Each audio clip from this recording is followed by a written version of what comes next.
കഥാപ്രസംഗത്തിൻ്റെ ശതാബ്ദി ആഘോഷിക്കുന്ന അവസരത്തിൽ 100 കഴിഞ്ഞ് 1 വർഷം കഴിഞ്ഞപ്പോൾ തിരുവനന്തപുരത്തെ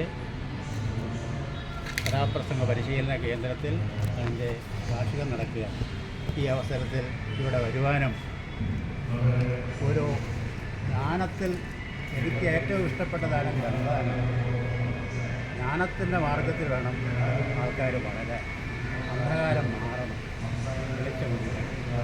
ഇപ്പോൾ കഥാപ്രസംഗം അവലംബിച്ചുകൊണ്ട് PhD എടുക്കാനല്ല തീരുമാനിച്ചത്. കാലടി യൂണിവേഴ്സിറ്റി SP ശിവനൻ 1924 സമാധി അടഞ്ഞ ചട്ടമ്പി സ്വാമികളെ കുറിച്ച് പ്രൊഫസർ AV ശങ്കരൻ മാസ്റ്റർ വിരചിച്ചതും അത് അന്ന് തന്നെ ഞങ്ങൾ ഒരു കഥാപ്രസംഗത്തിന് എങ്ങനെ തയ്യാറാക്കാം എന്ന രീതിയിൽ ചിട്ടപ്പെടുത്തിയ പുസ്തകമാണ്. അതും വർഷങ്ങൾ കഴിഞ്ഞതിന് ശേഷം ഇതിൻ്റെ ഗ്രന്ഥകർത്താവ് 25 വർഷം മുമ്പ് മരിച്ചു. 2000 ആണ്ട് മാർച്ച് 31 അദ്ദേഹം ദിവംഗതനായി. പക്ഷേ അതിനുശേഷം ഈ കാലടി യൂണിവേഴ്സിറ്റിയിൽ തീർത്ഥപാദ പുരാണം എന്ന് പറയുന്ന ഒരു ബൃഹത് സംസ്കൃത ഗ്രന്ഥം സമർപ്പിച്ചിട്ടുണ്ട്. ഇതുവരെയും പ്രകാശനം കണ്ടിട്ടുണ്ട്. പക്ഷേ സാറിനോട് ഞങ്ങൾ പറയുകയും സാർ അതിൻ്റെ മലയാള രൂപത്തിൽ ഒരു ഗ്രന്ഥം രചിക്കുകയും ചെയ്തു. ഇത് ജീവകാരുണ്യ കഥകളുണ്ട്, സംഭവ കഥകളുണ്ട്, അവദാന കഥകളുണ്ട്. ചട്ടമ്പി സ്വാമി തിരുവടികളുടെ ജീവിതം 71 വർഷക്കാലം നീണ്ട ജീവിതം. 101 വർഷപ്പായി സമാധി കളഞ്ഞത്. 70 വർഷം ജീവിച്ചു. 170 വർഷങ്ങൾക്ക് മുമ്പുള്ളതാണ്. അന്ന് ഉള്ള ആൾക്കാരുടെ മക്കളും മക്കളുടെ മക്കളും കൊച്ചുമക്കളുമായിട്ടുള്ള ആൾക്കാരാണ് ഇപ്പോൾ ഉള്ളത്. അവരൊക്കെ അത് പരമ്പരയായിട്ട് കാത്തു സൂക്ഷിക്കുന്നതുകൊണ്ട് ഇതുപോലെ നമ്മൾക്കൊരു ഗ്രന്ഥം കിട്ടി. ഈ ഗ്രന്ഥം ഞാൻ മഹാലക്ഷ്മിക്ക് അച്ഛൻ്റെയും കൂടെ സാന്നിധ്യത്തിൽ കൈമാറുന്നു. നന്മ നേരുന്നു.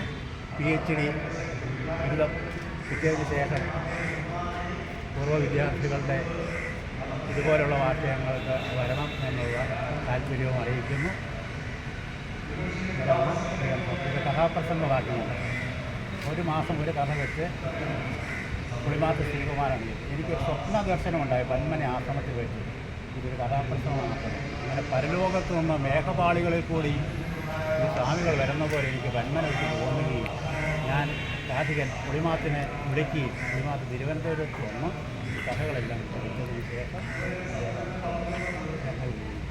ഇതിൻ്റെ സംഗ്രഹമായിട്ട് അവസാനം ഒരു ഗ്രന്ഥവും ഇതൊക്കെ ഞങ്ങൾ മനഃപ്പാഠമാക്കി ഗവേഷണ വിദ്യാർത്ഥികൾക്ക് ഗുണകരമായ രീതിയിലുള്ള കാര്യങ്ങൾ നിശ്ചയിച്ചുകൊണ്ട് ഏറ്റുവാങ്ങാനുള്ള അവസരം തന്നെ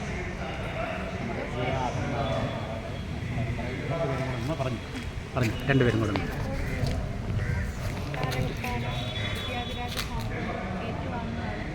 വളരെയധികം സന്തോഷമുണ്ട്. കാരണം കേരളത്തിൻ്റെ നവോത്ഥാന ചരിത്രത്തിൽ വളരെ വലിയ സംഭാവനകൾ ചെയ്യാൻ കഴിയുന്ന യോഗ്യവര്യൻ കൂടിയാണ് ചട്ടമ്പി സ്വാമികൾ. അദ്ദേഹത്തെക്കുറിച്ച് ഓർക്കുമ്പോഴെല്ലാം ഞാൻ വിചാരിക്കുന്ന എൻ്റെ ആലോചനയിൽ വരാറുള്ള ഒരു കാര്യമാണ് മലയാള ഭാഷയെക്കുറിച്ചും കേരളത്തിൻ്റെ ഒരു ചരിത്രം ഒരു ഐതിഹ്യപരമല്ല എന്നുള്ള ആലോചന ആദ്യം മുന്നോട്ട് വയ്ക്കുന്നത് ചട്ടമ്പി സ്വാമികളാണ്. അത്തരത്തിലുള്ള ഒരു ചരിത്രപരമായ യോഗി, ചരിത്രത്തെ മുന്നോട്ട് വെച്ചുള്ള മഹായോഗി എന്ന നിലയിൽ ചട്ടമ്പി സ്വാമി വളരെ മാനസികത കൂടിയാണ്. അപ്പോൾ ദിവാകര സാറ് തന്ന പുസ്തകത്തെ ഏറ്റവും സ്നേഹത്തോടു കൂടി ഏറ്റുവാങ്ങുകയും കേരളത്തിൻ്റെ നവോത്ഥാന ചരിത്രത്തിലൊരു വലിയ പങ്ക് വഹിച്ച കഥാപ്രസംഗ എന്ന കലാരൂപത്തെക്കുറിച്ചുള്ള ഗവേഷണ പ്രബന്ധം അത് കേരളത്തിന് സമർപ്പിക്കാൻ കഴിയുന്നതിൽ വളരെ ചാരിതാർത്ഥ്യത്തോടുകൂടിയ പുസ്തകമായിട്ടുണ്ട്.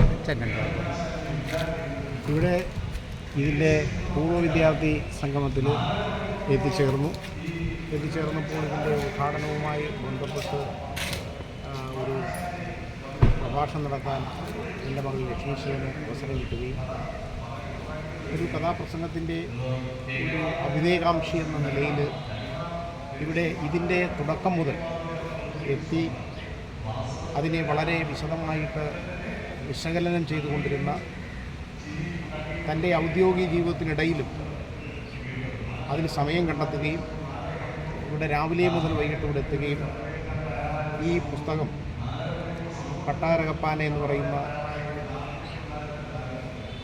സ്വാമി ചട്ടമ്പി സ്വാമികളുടെ ജീവിതത്തെ പരാമർശിക്കുന്നതും കേരളത്തിലെ നവോത്ഥാന പ്രസ്ഥാനങ്ങളെക്കുറിച്ച് പരാമർശിക്കുന്ന കാര്യങ്ങൾ ആ ഒരു പുസ്തകം മകൾക്ക് നൽകിയ ദിവാകര സാറിനെ നന്ദിയോടെ സ്മരിക്കുന്നു.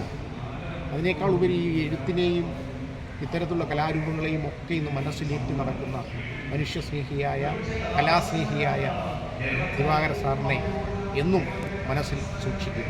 നന്ദി, നമസ്കാരം.